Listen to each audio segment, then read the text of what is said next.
మంజుల పెళ్లి నిర్ణయాన్ని వ్యతిరేకించాడు భీమా. ఎప్పట్లాగే వాదించడం మొదలు పెట్టాడు. నేనేదో అనేసరికి చీటీ రాసి వెళ్ళిపోయాడు.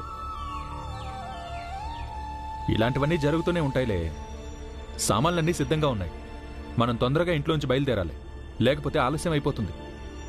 అయితే పెళ్లి జరగటానికి వీన్లేదు.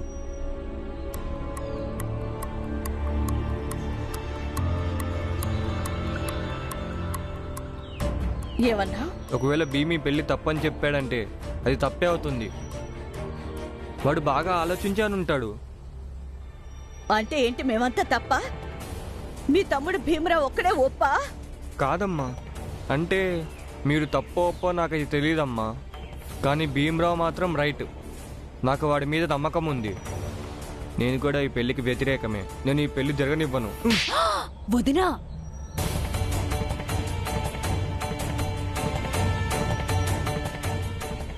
నువ్వెప్పుడైతే ఇల్లు వదిలేసి వెళ్ళిపోయావో అప్పుడు కూడా మేము బతికాం, నువ్వు లేకుండానే.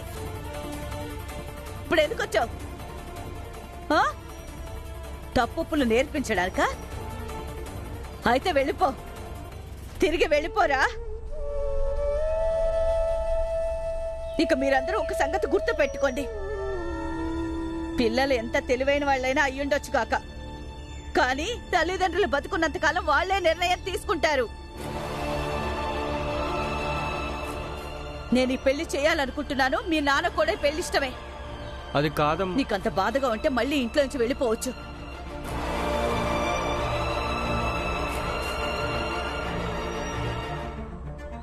సరే బాలా, వెళ్ళు, లోపలికి వెళ్ళు.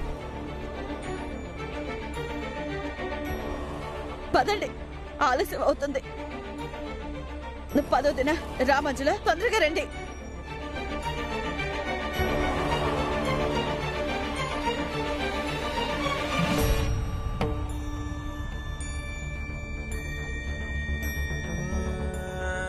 అమ్మకు తప్ప ఇంట్లో ఎవరికి ఇష్టం లేదు మంజులకి పెళ్లి చేయడం.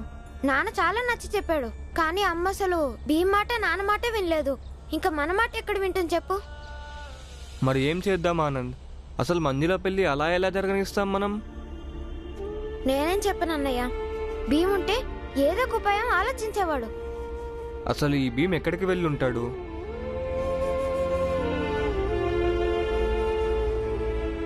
ఆనంద్ ఇప్పుడే వస్తా. అరే బాలన్నయ్య, బాలన్నయ్య ఎక్కడికి వెళ్తున్నావు? నేను నువ్వేం చెప్పినా వినను నాన్న. భీమరావు నా స్నేహితుడు. నువ్వేం చేసుకుంటావో చేసుకో, నేను మాత్రం నీకేం భయపడను. చూడు ధ్రువ, నువ్వు అతిగా భీమరావు భీమరావు అన్నావనుకో, నిన్ను ఇంట్లో నుంచి బయటికి గెంటేస్తాను. 4 రోజులు ఇల్లు వదిలిపెట్టి ఉన్నావనుకో తిండి లేకుండా, అప్పుడు బుద్ధి వస్తుంది నీకు.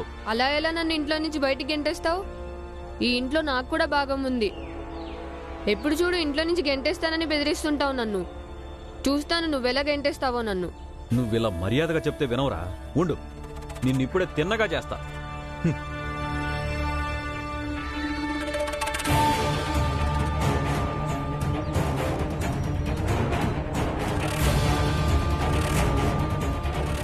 చూడండి నాన్న, నాకు మీతో గొడవ పడాలని లేదు. అయినా నేనేమంత మంచి కొడుకుని కాదు. నువ్వు నన్ను కొడుతూ ఉంటే నేను కొట్టించుకుంటూ కూర్చోడానికి. ఇక నుంచి నన్ను కొట్టాలన్న ఆలోచన కూడా చేయొద్దు నాన్న. లేకపోతే అంటే ఏంట్రా? ఏం చేస్తావు లేకపోతే? రచ్చ రచ్చ చేస్తా, నువ్వే చూస్తావుగా.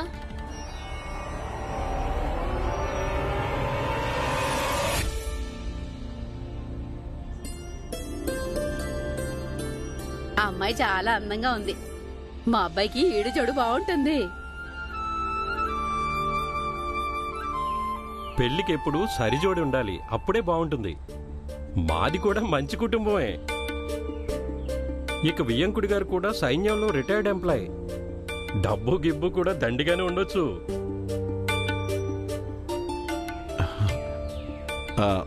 జీవితం అయితే గడిచిపోతుందిలేండి, అయినా కూడా ఏదో ఒక పని చేస్తూనే ఉంటాను. అయితే మీ అల్లుడి గారితో ఇచ్చిపుచ్చుకోవడాల గురించి మాట్లాడాను. ఇప్పుడు సమయం వచ్చిందిగా, అందుకే ఇప్పుడు ఏమేమి ఇవ్వాలో నేను రాసిస్తాను. అంత ఎక్కువేమీ లేవు. ఇవన్నీ ఏ ఆడపిల్లి వారైనా ఇస్తారు. అరే బాబాయ్, ఇవన్నీ ఇస్తారు. నీకేం నిరాశ కలగనేమోలే. ఎక్కడైనా సంబంధం కలుపుకుంటున్నప్పుడు నిరాశ కలగనివ్వకూడదు, అవునా? సరే, మన మధ్య అన్ని విషయాలు ఖాయమైపోయాయి. అయినా మళ్ళీ ఓసారి మాట్లాడుకుంటే మంచిది. అప్పట్లోగా మనం పిల్లలిద్దరినీ మాట్లాడుకొనిద్దామా?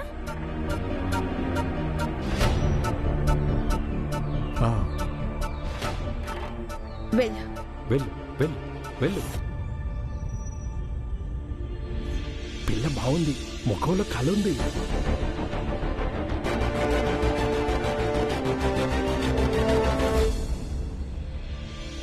నా పేరు భాస్కర్. నీ పేరు? మంజుల. చూడు మంజుల, నీకు ఈ పెళ్ళంటే ఇష్టమేనా?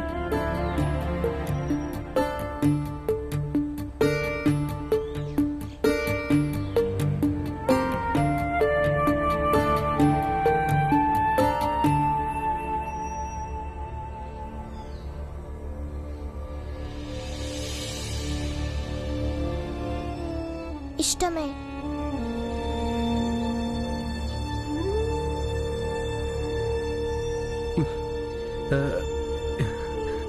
ఇంకేం మాట్లాడాలి?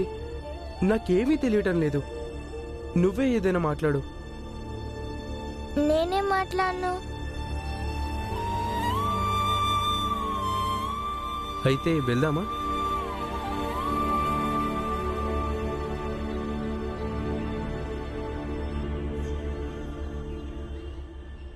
సరే, అయితే 3 రోజుల తర్వాత పెళ్లి పెట్టుకుందాం.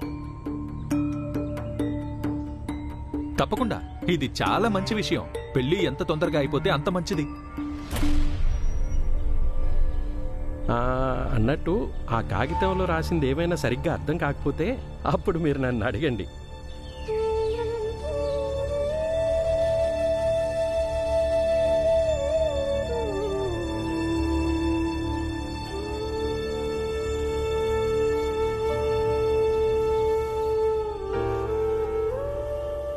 నువ్వేం దిగులు పడక మంజుల. ఈ పెళ్ళాపటానికి మేము అన్ని ప్రయత్నాలు చేస్తాం. బాలా అన్నయ్య, నేను ఆడపిల్లని. ఇవాళ కాకపోయినా నాకు రేపైనా పెళ్లి చేస్తారు. అప్పుడు కూడా అమ్మ నాన్న ఇష్టంతోనే అవుతుంది. నువ్వు భీమ్ని తీసుకురా అన్నయ్య, చాలు. ఇంక అమ్మతో కూడా ఏమీ వాదించొద్దు. నా పెళ్ళి నా ఇష్టంతో జరిగినా లేక బలవంతంగా జరిగినా నేను కేవలం ఒకటే కోరుకుంటాను. నేను వెళ్ళేటప్పుడు నా అన్నదమ్ములు నా దగ్గరే ఉండాలి. మేము వాడిని వెతుకుతున్నాము. భీమ్ ఎక్కడికి వెళ్ళాడో తెలియటం లేదు.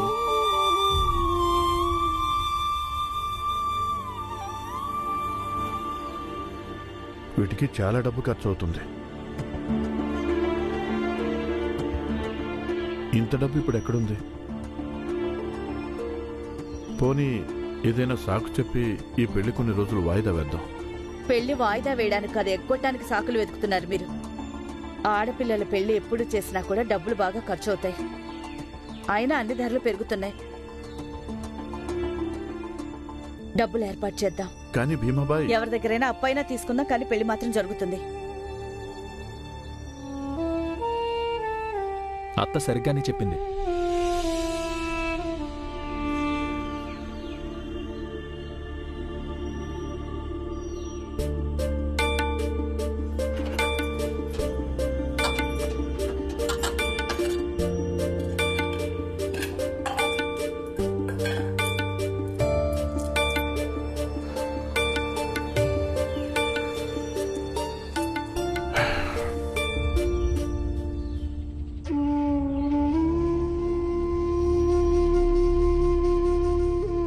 భీమాబాయ్, ఒక మాట చెప్పనా? చెప్పండి. నాకేమనిపిస్తుందంటే భీమ్ ఈ పెళ్లిని వ్యతిరేకించాడు. ఆ విషయం పంతంగా తీసుకుంటున్నావా నువ్వు?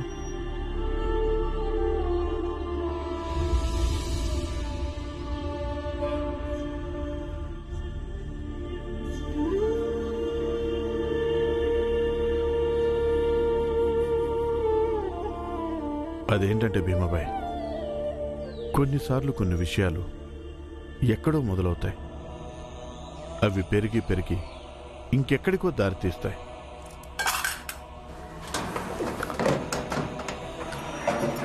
నువ్వు నీ కళ్ళ ముందు నీ కూతురి పెళ్లి చూడాలన్న నీ కోరికను నేను గౌరవిస్తాను. కానీ అసలు నిజం చెప్పాలంటే భీమ్ ఇంకా బాలలాగా నాకు కూడా మంజుల పెళ్లి తప్పే అనిపిస్తుంది. ఇప్పుడు మన ఇంట్లో ఎన్ని డబ్బులే ఉన్నాయి. మీరు ఎవరి దగ్గరైనా అప్పు తీసుకోవాల్సి ఉంటుంది. నేనేమంటున్నానంటే మీ సేట్ని అడగండి, ఆయన కాదనకపోవచ్చు. ఇప్పటిదాకా మీకు ఎప్పుడూ చెప్పలేదు ఒకరిని డబ్బులు అడగమని, కానీ ఇప్పుడు తప్పట్లేదు.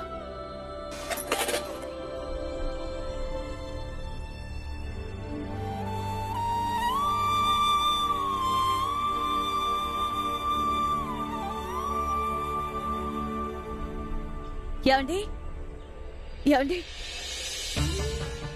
వెళ్ళేటప్పుడు కాస్త పోలీస్ స్టేషన్లో కలిసి వెళ్ళండి. భీమా ఎక్కడైనా దొరుకుతాడేమో వెతకమని చెప్పండి. మేము కూడా చుట్టుపక్కల వెతుకుతూ ఉంటాం. అరే, భీమరావుని వెతకడానికి ఎక్కడికి వెళ్తున్నారు? వాడు గంగ దగ్గర ఉన్నాడు. ఏంటి, భీమరావు మా ఇంటి దగ్గర ఉన్నాడా? అవునల్లుడు, బజార్లో కనిపించాడు భీమరావు నీ నాన్నతో పాటు. నేను అడిగాను భీమరావుని ఊరికి వస్తావా అని, కానీ వాడు రానన్నాడు.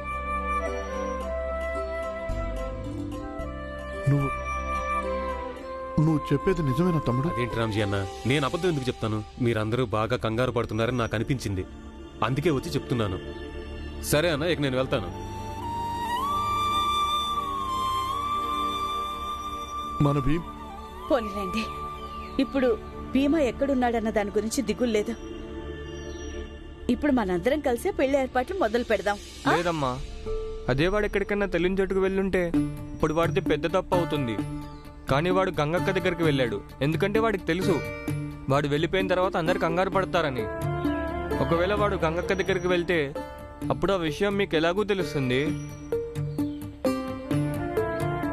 వాడు కొడుకుగా తన ధర్మాన్ని పాటించాడు, అది నేను పాటించలేకపోయాను. అందుకే చెప్తున్నాను, భీమరావు మనందరికంటే చిన్నోడు నిజమే, కానీ అందరికంటే బాధ్యత గలవాడు. ఇప్పుడు మీ వంతు తల్లిదండ్రులుగా మీ ధర్మాన్ని నిలబెట్టుకోవడం.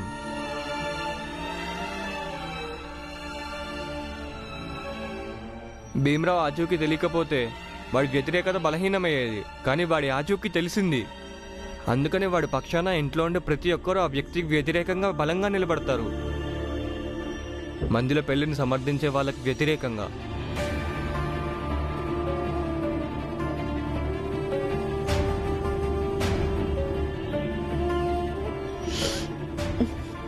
పెళ్లికి ఇంకా 3 రోజులే ఉంది. పూలైన ఏర్పాట్లు చేసుకోవాలి. నేను వెళ్ళి చూస్తాను.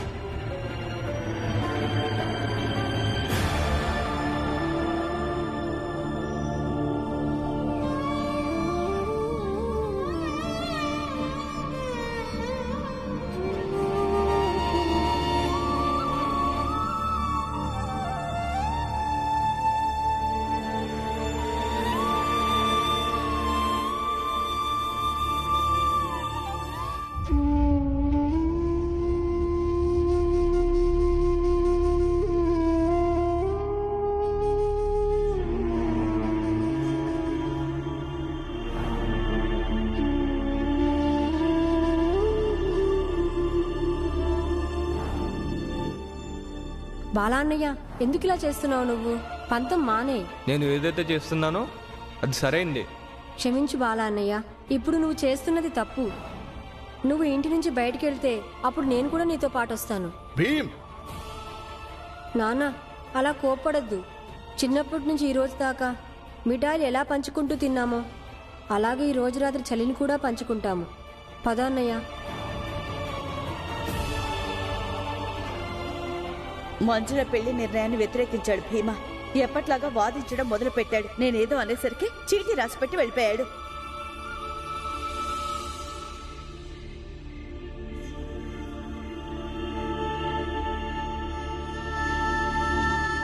ఆనంద్, ఆనంద్ లెగు. ఏమైందని? లెగు లెగు లెగు. ఇప్పుడెందుకు? మెల్లిగా బయటకు పద, చెప్తా పద.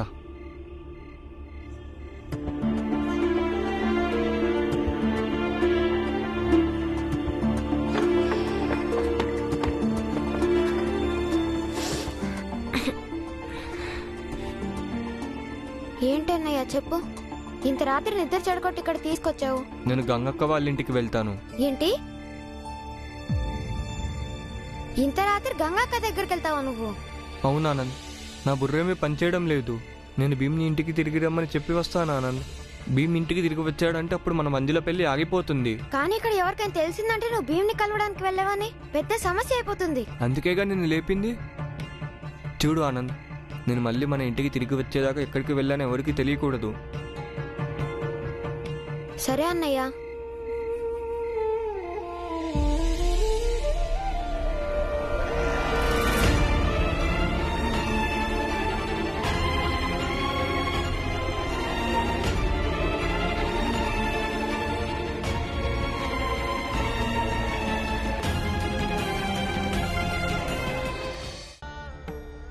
వెళ్ళనివ్వు నాన్న. అవును నాన్న, బాలా నేను ఆపద్దు.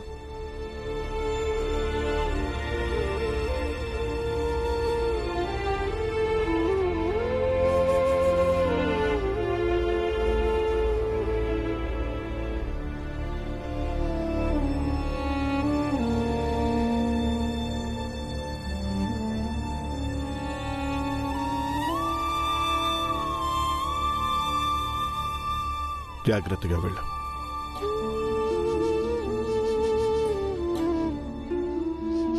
భీమ్తో ఇలా చెప్పు, పోరాటం మనతో మనకే కావచ్చు, మన దేశం కోసం కావచ్చు, కుటుంబ కలహాల గురించి కావచ్చు. ఈ విధంగా పారిపోవడం వల్ల పోరాటంలో గెలుపు సాధించలేము.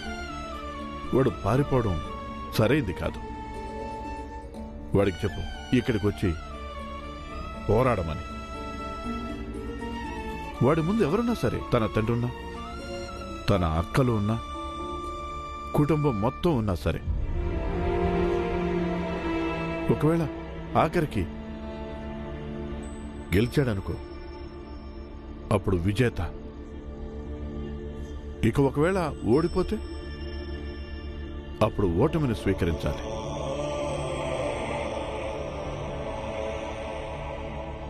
వెళ్ళు, కొంచెం జాగ్రత్తగా ఉండు.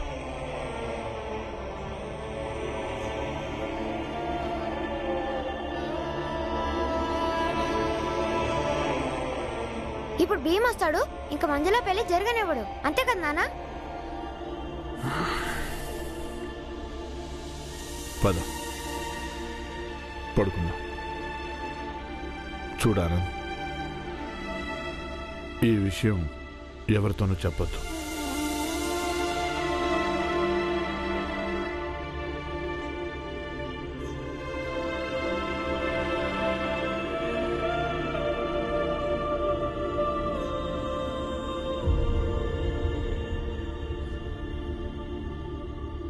ఏమైంది?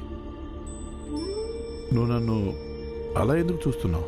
నానా, నేను చూస్తున్నాను, ఎప్పుడైతే ఒక మంచి మనిషి ఏదైనా తప్పు పక్షాన్ని నిలబడతాడో అప్పుడు ఇంత భయపడతాడా అని.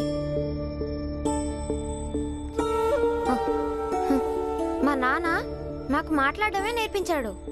ఈరోజు ఎవరితో ఏమి చెప్పొద్దని చెప్తున్నాడు.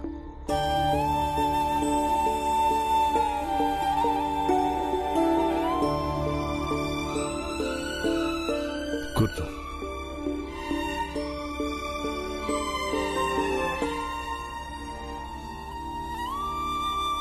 ఆనంద్, జీవితంలో నీకు ఎప్పుడైనా ఇవాళ రాత్రి జరిగిన సంఘటన గుర్తుకొస్తే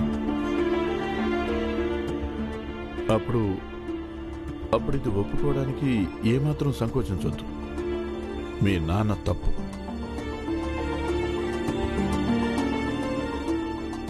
మీ నాన్న పరిస్థితులకు లొంగిపోయాడు.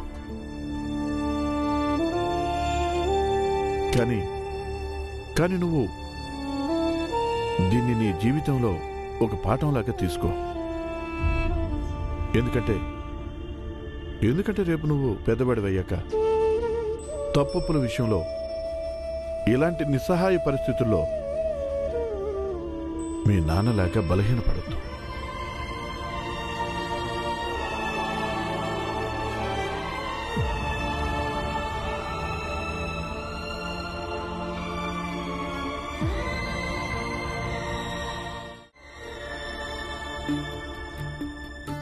బాలా,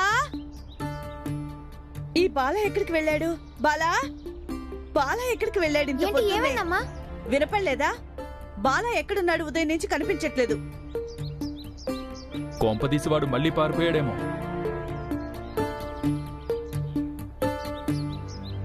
లేదు, బాలన్న ఎక్కడికి పారిపోలేదు. మరి నీకు తెలుసా ఎక్కడికి వెళ్ళాడో? అది నానే తను పంపించాడు. ఎక్కడికి?